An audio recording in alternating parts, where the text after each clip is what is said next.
सुप्रभात, नमस्कार। आप देख रहे हैं सुबह 9 बजे। मैं हूं आपके साथ ऐश्वर्या कपूर। इस वक्त के मुख्य समाचारों पर सबसे पहले नजर डालते हैं। आतंकवाद के मुद्दे पर भारत के साथ खड़ी दुनिया। विदेश सचिव विजय गोखले से मुलाकात में अमेरिकी विदेश मंत्री ने कहा, आतंकी ठिकानों को खत्म करने के लिए ठोस कार्रवाई करे पाकिस्तान। सऊदी अरब का भी आतंक से मुकाबले के लिए भारत के साथ सहयोग बढ़ाने पर जोर। आतंकी संगठन जैश के खात्मे तक सेना का अभियान रहेगा जारी। त्राल मुठभेड़ में पुलवामा हमले के मास्टरमाइंड मुदस्सिर को मार गिराने के बाद सेना का बयान, कहा 14 फरवरी के बाद जैश के 6 टॉप कमांडर समेत 18 आतंकी ढेर। लश्कर और हिजबुल आतंकियों के खिलाफ भी कार्रवाई तेज। कांग्रेस कार्य समिति की बैठक के साथ आज गुजरात से कांग्रेस शुरू करेगा चुनाव अभियान। पार्टी के वरिष्ठ नेता जनसभा में भी करेंगे शिरकत। पाटीदार नेता हार्दिक पटेल कांग्रेस में हो सकते हैं शामिल। प्रधानमंत्री मोदी और अराजकता के बीच है लोकसभा चुनाव। वित्त मंत्री अरुण जेटली ने कहा, एनडीए के भीतर नेतृत्व को लेकर पूर्ण स्पष्टता। परस्पर विरोधियों के गठबंधन में तब्दील हो गया है महागठबंधन। और विमान में यात्रियों की सुरक्षा पहली प्राथमिकता। इथियोपिया विमान हादसे के बाद नागर विमानन मंत्री सुरेश प्रभु ने भारत में बोइंग 737 मैक्स विमानों की सुरक्षा जांच के दिए निर्देश। डीजीसीए के दिशा निर्देश के बाद अब कम से कम 1000 घंटे उड़ान का अनुभव रखने वाले पायलट ही उड़ा सकेंगे ये विमान। आतंकवाद के मुद्दे पर भारत को वैश्विक समर्थन हासिल है, वहीं पाकिस्तान अलग थलग पड़ता जा रहा है। अमेरिका समेत दुनिया के सभी देशों ने पाकिस्तान पर आतंकियों के खिलाफ कार्रवाई करने का दबाव बनाया हुआ है। इस बीच एक बार फिर अमेरिका ने पाकिस्तान को आतंकी पनाहगाहों के खिलाफ ठोस कार्रवाई करने को लेकर अल्टीमेटम दिया है।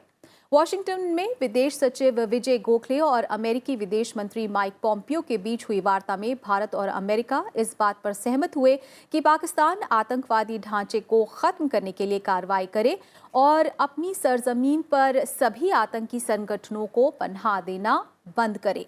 पुलवामा आतंकी हमले के बाद दोनों देशों के बीच ये उच्चतम स्तर की बैठक है। गोखले और पॉम्पियो ने विदेश नीति और सुरक्षा से जुड़े अहम मुद्दों पर चर्चा की। पाकिस्तान पर एयर स्ट्राइक के बाद पहली बार भारतीय विदेश सचिव विजय गोखले अमेरिका के दौरे पर हैं। पाकिस्तान के बालाकोट में जैश ए मोहम्मद के ठिकानों पर भारतीय वायुसेना के हमले के बाद दोनों देशों के बीच तनाव बढ़ने के मद्देनजर इस वार्ता को अहम माना जा रहा है। पहली मंत्री स्तरीय 2+2 वार्ता के लिए सितंबर 2018 में अमेरिकी विदेश मंत्री पॉम्पियो के भारत की यात्रा करने के बाद से भारत अमेरिका रणनीतिक साझेदारी की गुणवत्ता और इस दिशा में महत्वपूर्ण प्रगति पर दोनों देशों ने संतोष जताया। अपनी यात्रा के दौरान विदेश सचिव की अमेरिकी प्रशासन और अमेरिकी कांग्रेस के वरिष्ठ अधिकारियों से भी मुलाकात की संभावना है। वहीं सऊदी अरब ने भी आतंकवाद से मुकाबले के लिए भारत के साथ सहयोग बढ़ाने की बात कही है। सऊदी अरब के विदेश राज्य मंत्री आदिर अल जुबीर भारत की एक दिन की यात्रा पर कल नई दिल्ली पहुंचे। उन्होंने विदेश मंत्री सुषमा स्वराज से मुलाकात की। इस मुलाकात के दौरान आतंकवाद का मुद्दा छाया रहा। जुबैर के साथ मुलाकात में विदेश मंत्री ने सीमा पार से आतंकवाद के मुद्दे और पाकिस्तान पर अपनी सरजमीन पर आतंकी ढांचे को खत्म करने के लिए ठोस कदम उठाने की बात कही।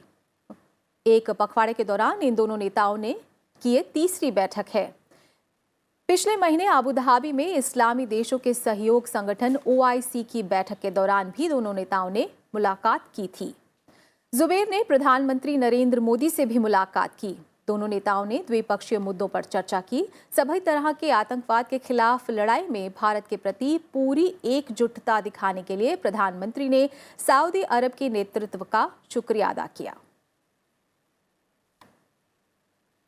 और प्रधानमंत्री नरेंद्र मोदी ने कल तुर्की के राष्ट्रपति रेसेप तैयब अर्दोआन और संयुक्त अरब अमीरात के क्राउन प्रिंस के साथ विभिन्न मुद्दों पर बातचीत की। प्रधानमंत्री ने सभी संबंधित देशों से आतंकवाद के खिलाफ मिलकर लड़ने की बात कही है। तुर्की के राष्ट्रपति अर्दोआन के साथ हुई बातचीत में प्रधानमंत्री ने कहा कि आतंकवाद वैश्विक शांति और सुरक्षा के लिए गंभीर मुद्दा बना हुआ है। प्रधानमंत्री ने आतंकवाद के खिलाफ तत्काल ठोस कार्रवाई करने की जरूरत पर बल दिया। तुर्की के राष्ट्रपति एर्दोआन ने प्रधानमंत्री मोदी को फोन कर पुलवामा हमले में जवानों की मौत पर दुख जताया और घायलों के जल्द स्वस्थ होने की कामना की। जम्मू कश्मीर के पुलवामा में बीते 14 फरवरी को सीआरपीएफ के काफिले पर हुए फिदायीन हमले में बल के 40 जवान शहीद हो गए थे।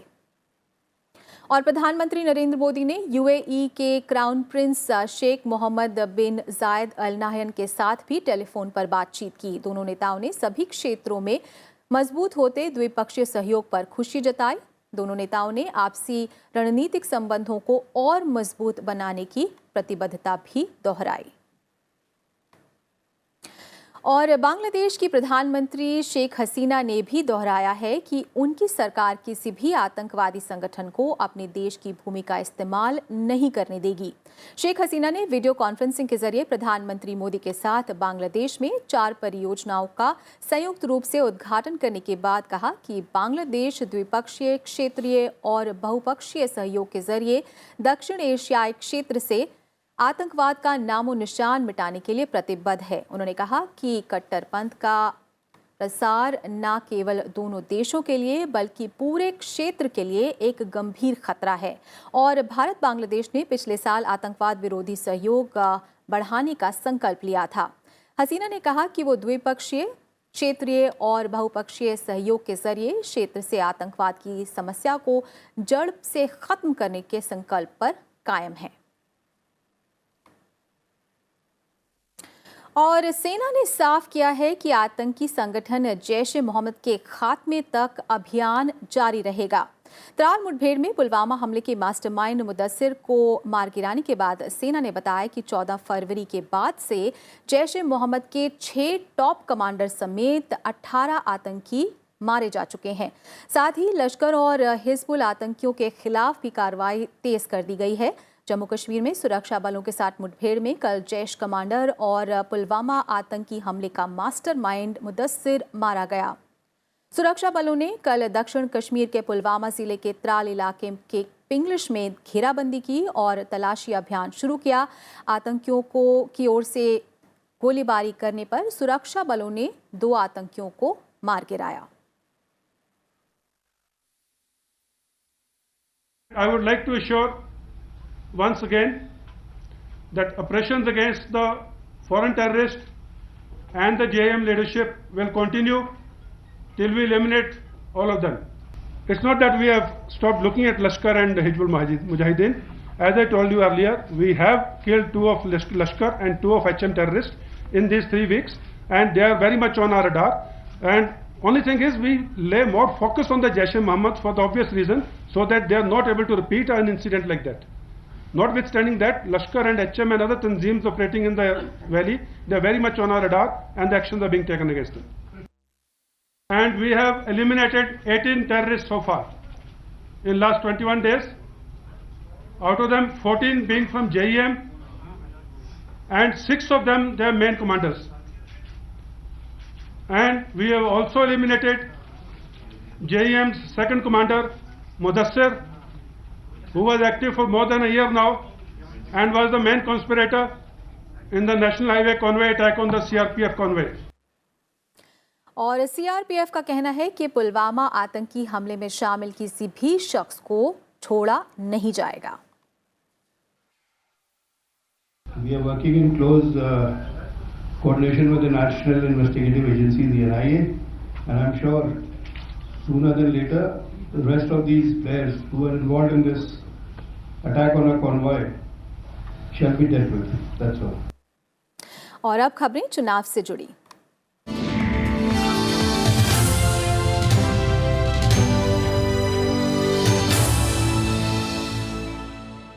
आगामी लोकसभा चुनावों पर चर्चा के लिए गुजरात में आज से कांग्रेस कार्य समिति की बैठक शुरू हो रही है। कांग्रेस अध्यक्ष राहुल गांधी की मौजूदगी में पाटीदार आरक्षण आंदोलन के नेता हार्दिक पटेल पार्टी में शामिल होंगे। बैठक से पहले पार्टी के वरिष्ठ नेता प्रार्थना सभा में हिस्सा लेने के लिए गांधी आश्रम जाएंगे। वहां पर तमाम नेता महात्मा गांधी को श्रद्धांजलि देंगे। 1930 में यहां साबरमती आश्रम से 12 मार्च को महात्मा गांधी ने ऐतिहासिक दांडी यात्रा शुरू की थी। सरदार पटेल स्मृति भवन में बैठक के बाद राहुल गांधी, सोनिया गांधी और पूर्व प्रधानमंत्री मनमोहन सिंह समेत कांग्रेस के वरिष्ठ नेता और पार्टी के पूर्व मुख्यमंत्री जन संकल्प रैली में हिस्सा लेंगे। कांग्रेस की निर्णय लेने वाली शीर्ष इकाई CWC की बैठक गुजरात में 58 साल बाद हो रही है। इससे पहले 1961 में ये बैठक हुई थी। The present scenario of the country is, you are well aware that the country is going to face a general election. Therefore, this working committee is going to be one of the important working committee as far as country's future is concerned. We are going to take important decisions. We are going to make strategies to fight this election.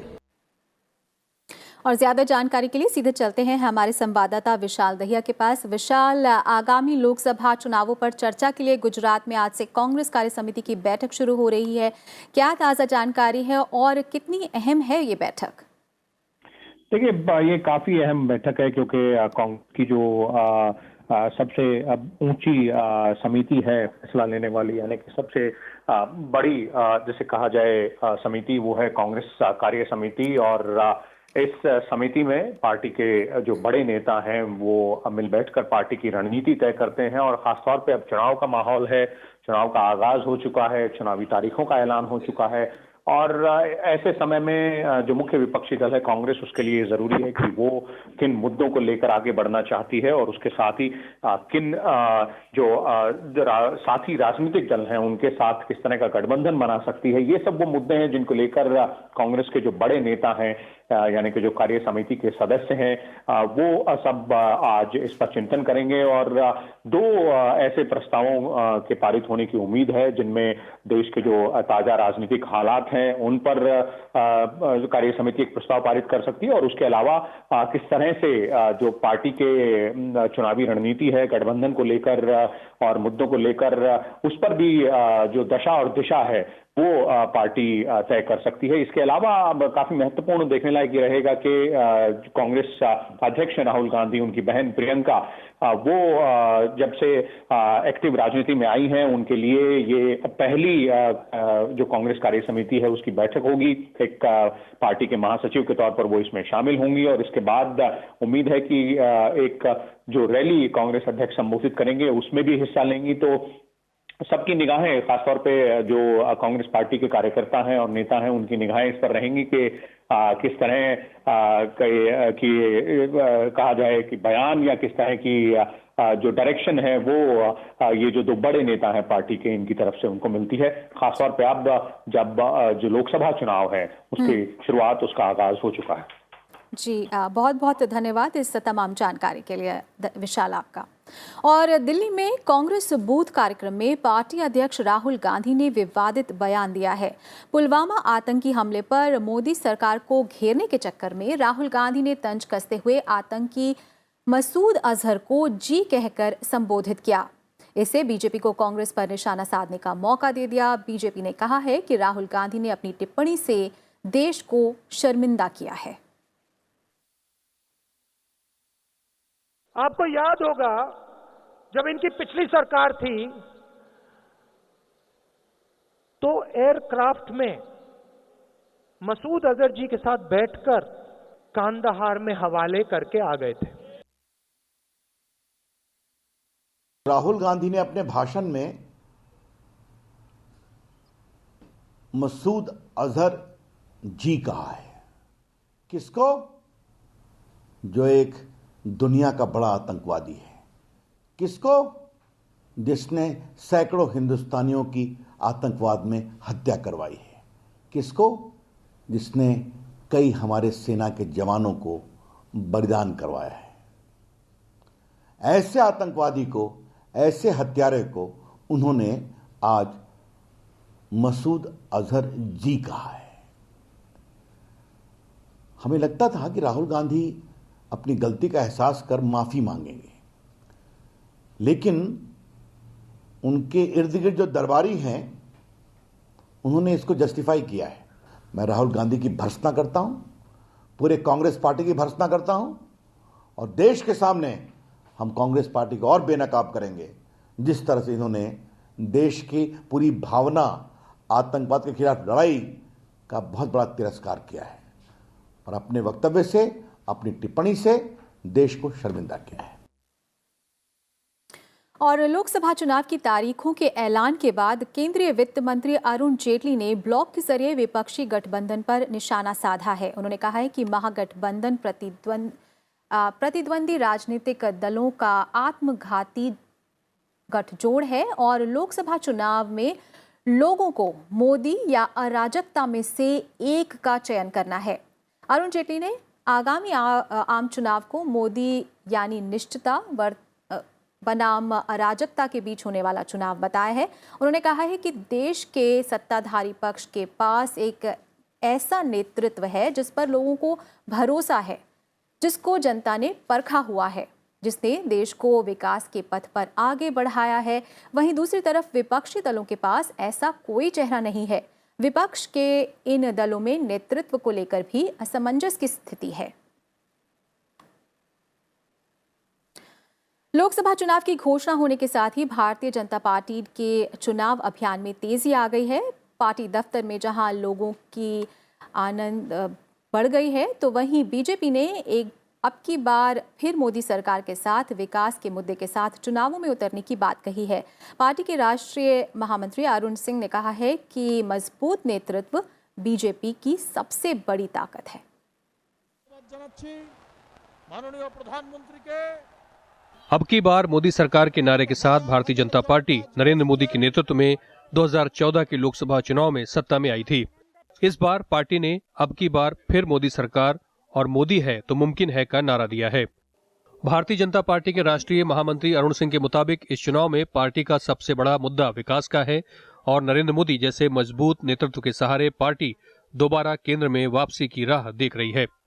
जो उन्होंने काम किया वह विकास का agenda लेकर के हम आगे बढ़ेंगे, सफल नेतृत्व का मुद्दा लेके आगे बढ़ेंगे, विश्वसनीय नेतृत्व का मुद्दा लेके आगे बढ़ेंगे, नेतृत्व का मुद्दा लेके आगे बढ़ेंगे। भारत का मान सम्मान जिस प्रकार से बढ़ा है उसको लेकर के हम चुनाव में जाएंगे और ओवरऑल अब जिस स्पीड से भारत का विकास हो रहा है उसको और आगे बढ़ाना है। तो 2019 में एक बार फिर देश के प्रधानमंत्री नरेंद्र भाई मोदी को बनना चाहिए और मुझे पूरा विश्वास है कि पहले से अधिक सीटें जीत करके हम सरकार बनाएंगे। इस चुनाव को विपक्षी महागठबंधन बनाम नरेंद्र मोदी प्रचारित किया जा रहा है। हालांकि बीजेपी का मानना है कि महागठबंधन उनके लिए चुनौती नहीं है। तो ऐसा गठबंधन कभी चलता नहीं है। देश की जनता जानती है कि यह गठबंधन एक व्यक्ति को रोकने के लिए है। इनके पास कोई मुद्दा नहीं है, कोई इशू नहीं है, कोई तथ्य पे बात नहीं करते, तो इसलिए ऐसा गठबंधन कभी सफल होता नहीं है। बीजेपी का मानना है कि पुलवामा हमले के बाद पाकिस्तान के खिलाफ कार्रवाई ने प्रधानमंत्री के मजबूत नेतृत्व को दिखाया है, जिससे जनता में सकारात्मक संदेश गया है। पार्टी मोदी है तो मुमकिन है कि बलबूते जोर शोर से प्रचार करना शुरू कर चुकी है और बीजेपी सूत्रों के मुताबिक गीतकार प्रसून जोशी राष्ट्रवाद पर नया गीत भी लिख रहे हैं, जिसे भारतीय जनता पार्टी प्रचारित करेगी। कृष्ण मोहन शर्मा के साथ पंचानन मिश्रा, राज्यसभा टीवी।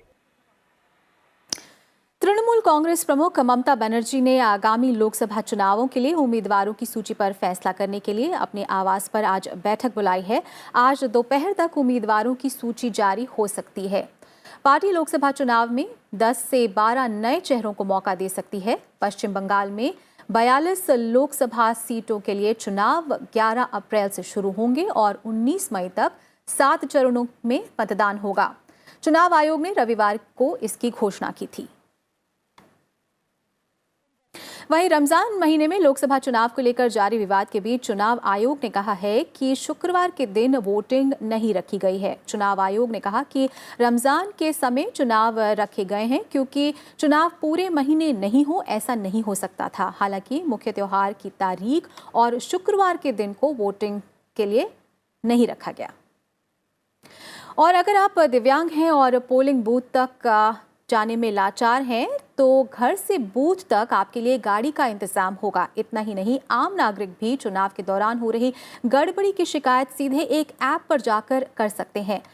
आम लोकसभा चुनाव के लिए चुनाव आयोग के दिशा निर्देशों पर दिल्ली राज्य चुनाव आयोग ने इसके इंतजाम कर दिए हैं। देश भर में पहली बार वोट डालने वाले युवा वोटरों की तादाद करीब 1.5 करोड़ है, जिसमें दिल्ली का आंकड़ा करीब 1,55,000 से ज्यादा है। दिल्ली में पिछले लोकसभा चुनाव से लेकर अब तक करीब 1,39,00,000 नए वोटर जोड़े गए हैं, जिसमें 76,61,000 से ज्यादा पुरुष वोटर हैं, 62,35,000 से ज्यादा महिला और 647 अन्य वोटर हैं। People should file Form 6, apply for enrollment immediately, as soon as possible. They should not keep waiting, because they should not be under the impression that this will go on and on. The rule position is that after the last day of nomination, no changes can be made in the electoral roll. It is frozen on the last day of nomination. Delhi मुख्य निर्वाचन अधिकारी के मुताबिक राजधानी की 7 लोकसभा सीटों पर निष्पक्ष चुनाव कराने के लिए कई नए इंतजाम किए गए हैं। व्हीलचेयर, ब्रेल, रैंप जैसी सुविधाओं के अलावा जिन दिव्यांगों को जरूरत होगी उनको घर से बूथ तक ट्रांसपोर्ट फैसिलिटी भी मुहैया कराई जाएगी। सोशल मीडिया पर चल रहे पॉलिटिकल एड पर भी नजर होगी। इस प्लेटफॉर्म पर एड आने से पहले उसका प्री सर्टिफिकेशन होना जरूरी है। महिला सशक्तिकरण के मद्देनजर कुछ बूथ पर पोलिंग पार्टी में सभी महिलाएं ही हों, ये भी कोशिश है। चुनाव में आम नागरिक पार्टी कैंडिडेट द्वारा की जा रही गड़बड़ी, हेट स्पीच को तस्वीर या वीडियो के जरिए एक खास सी विजिल ऐप पर शेयर कर सकता है। 100 मिनट के अंदर शिकायतों की सुनवाई भी होगी। सी विजिल एक नई शुरुआत है। C vigil is a mobile app. ये मोबाइल ऐप कोई भी सिटीजन डाउनलोड कर सकता है। ये जो फर्स्ट नोटिफिकेशन होगा उस दिन एक्टिवेट होएगी ये, तो उसको डाउनलोड करके इंस्टॉल करके अपने फ़ोन पे सी विजिल ऐप को ऑन करके आप कोई फ़ोटो लें या कोई वीडियो बनाएं, छोटा वीडियो तकरीबन 2 मिनट का, और उसको सबमिट कर दें, तो within seconds it will come to us. चुनाव आयोग के मुताबिक साल 2014 में दिल्ली में 65.7% वोट डाले गए थे। चुनाव आयोग की कोशिश है कि इस बार ज्यादा से ज्यादा लोगों को बूथ तक लाया जाए।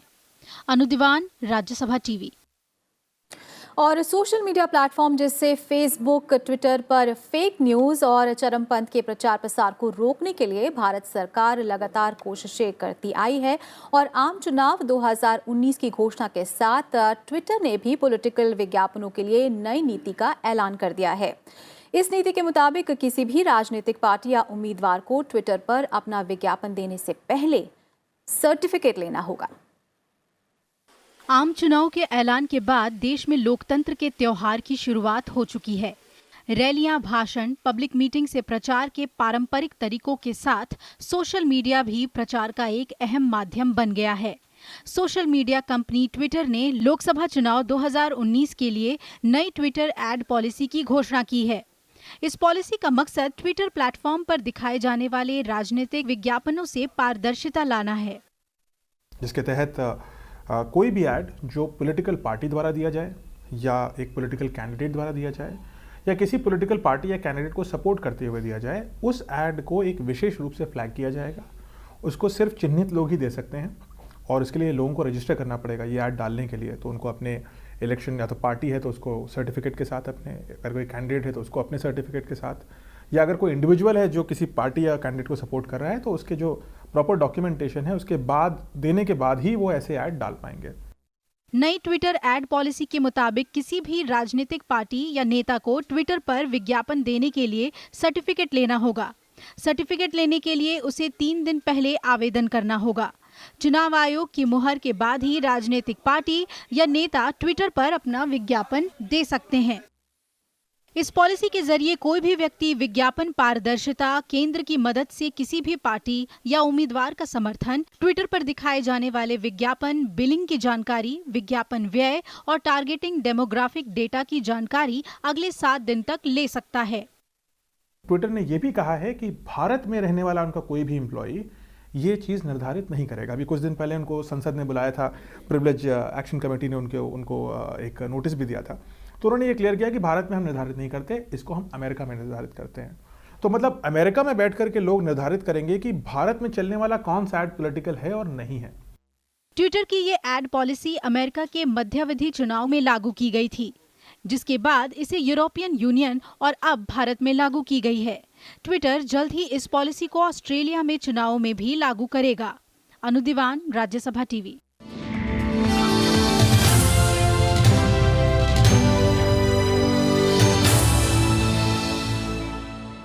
और अब बढ़ते हैं कुछ अन्य खबरों की ओर। आंध्र प्रदेश और तेलंगाना में विधान परिषद की कुल 10 सीटों के लिए द्विवार्षिक चुनाव के लिए मतदान जारी है। मतदान सुबह 9 बजे से शाम 4 बजे तक होगा। मतदान के तुरंत बाद वोटों की गिनती होगी और नतीजे घोषित किए जाएंगे। दोनों राज्यों में विधान परिषद के 5-5 सदस्यों का कार्यकाल पूरा हो रहा है। आंध्र प्रदेश के विधान परिषद से पी नारायण, ए लक्ष्मी शिवकुमारी, पी शमकम्मड़ी, यानमाला रामकृष्णुदु और अप्पा राव के कार्यकाल समाप्त हो रहे हैं। इसी तरह तेलंगाना के विधान परिषद से पी सुधाकर रेड्डी, शब्बीर अली, टी संतोष कुमार, महमूद सलीम और महमूद अली का कार्यकाल 29 मार्च को पूरा हो रहा है। रक्षा अनुसंधान और रक्षा संगठन ने कल पोखरण रेंज से मल्टी बैरल पिनाका रॉकेट प्रणाली का सफलतापूर्वक परीक्षण किया। ये रॉकेट प्रणाली लंबी दूरी से दुश्मन के ठिकानों को ध्वस्त करने में सक्षम है। इसके 2 परीक्षण किए गए जो पूरी तरह सफल रहे। दोनों परीक्षणों में 90 किलोमीटर दूर स्थित लक्ष्य को ध्वस्त करने में सफलता हासिल की। पिनाका रॉकेट प्रणाली अत्याधुनिक गाइडेड सिस्टम से लैस है, जिसमें एडवांस्ड नेविगेशन और कंट्रोल सिस्टम मौजूद है। दोनों ही परीक्षणों में रॉकेट ने लक्ष्य को सफलतापूर्वक ध्वस्त कर दिया और टेस्ट में रॉकेट प्रणाली ने बेहद सूक्ष्म और सटीक निशाना लगाया। परीक्षण के दौरान रॉकेट को ट्रैक करते हुए इस पर नजर रखी गई थी। टेस्ट में हथियार प्रणाली ने सभी अपेक्षित उद्देश्यों को पूरा किया। और इथियोपिया विमान हादसे के बाद नागर विमानन महानिदेशालय ने बोइंग 737 मैक्स विमानों के परिचालन के लिए अतिरिक्त सुरक्षा निर्देश अब जारी किए हैं। सुरेश प्रभु ने ट्वीट कर कहा है कि नागर विमानन महानिदेशालय के अधिकारियों को घरेलू कंपनियों द्वारा परिचालित बोइंग 737 मैक्स विमानों की सुरक्षा जांच का निर्देश दिया गया है। यात्रियों की सुरक्षा हमारे लिए सबसे पहली चिंता है। डीजीसीए के निर्देशों के मुताबिक इन विमानों की उड़ानों का परिचालन करने वाले पायलटों के पास कम से कम 1000 घंटे का उड़ान अनुभव होना चाहिए। इथियोपियन एयरलाइंस द्वारा परिचालित बोइंग 737 विमान के क्रैश हो जाने के बाद ये निर्देश जारी किए गए हैं। इस हादसे में 157 लोग मारे गए। इथियोपियन एयरलाइंस विमान हादसे के बाद चीन ने भी बोइंग 737 मॉडल के विमानों का परिचालन रोक दिया है। राष्ट्रपिता महात्मा गांधी और उनके स्वयंसेवकों ने आज ही के दिन 1930 को दांडी मार्च की शुरुआत की थी। इस दांडी मार्च का मकसद अंग्रेजों के बनाए नमक कानून को तोड़ना था। गांधी जी ने साबरमती आश्रम से दांडी तक यात्रा की। करीब 24 दिन बाद 6 अप्रैल 1930 को दांडी पहुंचकर उन्होंने समुद्र तट पर पहुंचकर नमक कानून को तोड़ा। प्रधानमंत्री नरेंद्र मोदी ने दांडी मार्च पर ट्वीट किया है। प्रधानमंत्री ने बापू और उन सभी लोगों को श्रद्धांजलि दी है जो न्याय और समानता की खोज में दांडी पहुंचे। दांडी मार्च पर कुछ विचार साझा करते हुए प्रधानमंत्री ने एक ब्लॉग भी लिखा है जिसका शीर्षक है जब एक मुट्ठी नमक ने अंग्रेजी साम्राज्य को हिला दिया। और सुबह 9 बजे में बस इतना ही। आगे विशेष में देखिए चुनाव आचार संहिता। नमस्कार।